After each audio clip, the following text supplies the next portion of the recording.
some cheering and welcome stage the fantastic Sarah Roberts. Hello, hey guys, hi.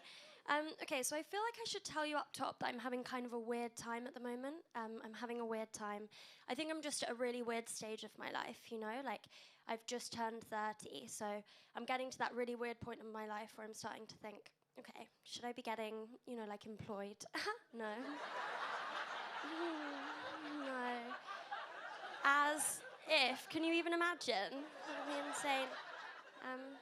But by the way, like, I love employed people. Loads of my really good friends are employed. Is everyone here with job? Is that something? It's amazing. Wow. Well, actually, it's the demographic in the room, by the way, because like I'm 30, so I'm a millennial. Are there any millennials in? Okay. Are there any Gen Z? Oh, sorry. No, it's not personal, but I just hate you guys. You're just the worst. Like Gen Z just do not know how good they've got it, you know, because it's like nobody ever said to us millennials, did they? Just be who you are.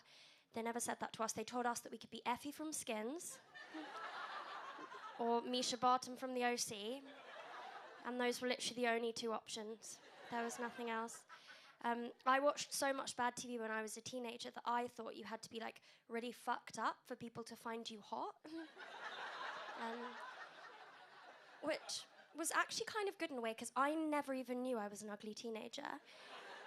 I just thought, well, I haven't been held at gunpoint yet. So it's actually really good. All I've ever really wanted out of life is, you know, just like for the whole world to be against me except for one guy. That's my dream. And I'm halfway there, so it's going really well.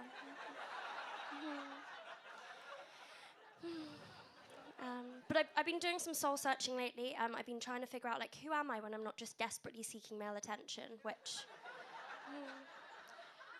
Thank you for laughing at that, otherwise it's just too depressing, isn't it? No, unfortunately, the only thing that I've actually learnt about myself so far is that I'm a tragedy pervert. I'm a tragedy pervert. Like, all that I've really done for, like, the last 3 years is Google the Titanic and, like, all of the different poses people died in Pompeii, which... a lot of really silly ones, actually, so that's been fun.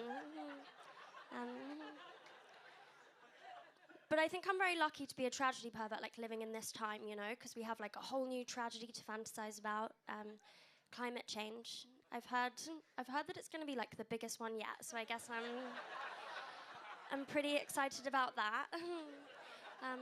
But I do also think, having watched, like, every Survivor film, that I am going to kill myself pretty early on during the apocalypse.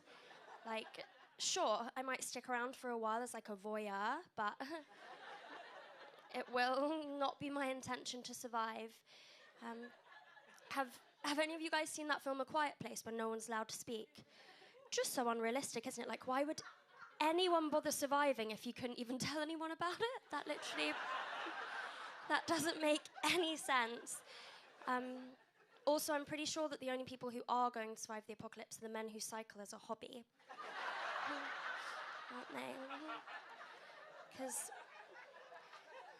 they have really expensive equipment, they know all of the best routes out of the city, and seems like they're very good at organising group activities, doesn't it? And I just don't think I would want to live if there weren't any other cool people left. I just feel like that would be a lot of pressure. Like, I would have to be the one telling everyone, like, what kind of jeans we should all be wearing. Also, like, okay, can you imagine surviving the apocalypse, like, as a joke, obviously? Like, you've lived through a tsunami and a nuclear blast, and then you have to have sex with a man wearing lycra. Not as a joke. For the sake of the human race, like, I'm a tragedy pervert, but I do have my limits.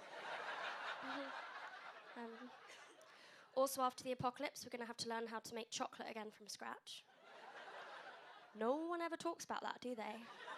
And I just think that's really fucked up, so I don't want any part of it. So I'm in therapy. Why? I know. I agree. I'm really starting to worry that I might be getting a bit too mentally well. I'm just really scared that I'm becoming Canada. Because Canada is just America after therapy, isn't she? Like, she is that friend who you thought was really fun but had like a lot of issues. And then once she got therapy, you realised, oh, all of the guns and the racism and stuff actually were her personality. Like, now she's just really boring and weirdly into maple syrup. All that I really want out of therapy is like just to hear that my ex-boyfriend called me crazy, and I can confidently be like, that's misogyny. Instead of being like, yeah, actually, that's really kind of fair enough. It's really all that I want. But I'm quickly going to tell you the main reason why I'm in therapy. It's because I'm like a very anxious person. Are there any anxious people in? Okay, very anxious. Oh my God, guys. My biggest anxiety is I feel like every film I watch happens to me. Is that relatable? Is this thing on? I'll give you an example. Last year I watched Lord of the Rings, and then I started dating a man who called his penis the Dark Lord. And at first I was like, well, that's a cute name for a penis. But then when I came face to ballsack with it, I realised that it was a warning. Like, his dick was so big that I started to really empathise with Gollum, you know? Like, the thing I most wanted was also the thing that would destroy me.